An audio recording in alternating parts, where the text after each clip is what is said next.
Sana kwa kupoteza mchezo leo. Asante sana. Changamoto hasa ilikuwa kwenye maeneo gani? Mechi ilikuwa na pressure kubwa, benchi la ufundi lilikuwa ni kama lina mwemko mkubwa sana. Kiukweli sisi kama Mashujaa tulikuwa na mpango mzuri kuhusu mechi. Kama nilivyoongea hapo awali, tulikuwa na mpango mzuri kuweza kupata pointi 3, lakini matokeo yako upande wetu. Kwa hiyo tunapokea matokeo na tumeweza kuadhibiwa kwa makosa ambayo tumefanya. Kwa hiyo tunapokea matokeo.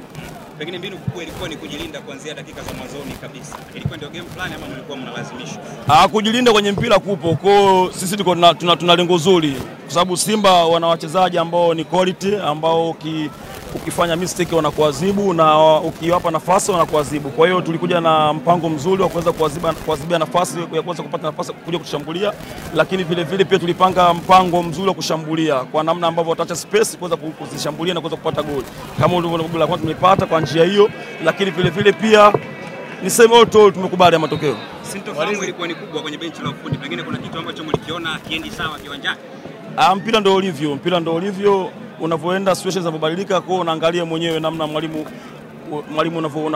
kulingana na game unavyoenda. Kwa hiyo game ilikwenda ilikuwa ina ugumu kwetu sisi. Kwa hiyo kuna ulazima kuweza kuamka kidogo, kuweza kuamsha wachezaji kwa sababu kuna uzembe unafanyika. Kwa hiyo muhimu sana kuweza kuamka na kuweza kuwakumbusha kwamba tuna jukumu kubwa la kufanya kwenye mchezo.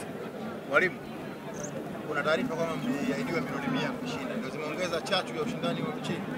Mimi nimesema nimeandaa timu kwa ajili ya ushindani. Ukiangalia msimamo sehemu tulipo sehemu mbaya. Kwa hiyo sisi mechi zote ambazo tuko nazo mikononi kwetu tumejiandaa kushinda kokote pale. Iwe nyumbani iwe away, tumejiandaa kushinda sehemu yote. Kwa hiyo tulikuwa na mechi 4, tumekuja hapa na mechi 4, tumeenda na Mungu tumepoteza, na mpango wa pili kwa na Simba tumeandaa timu kwa ajili ya kupata point 3.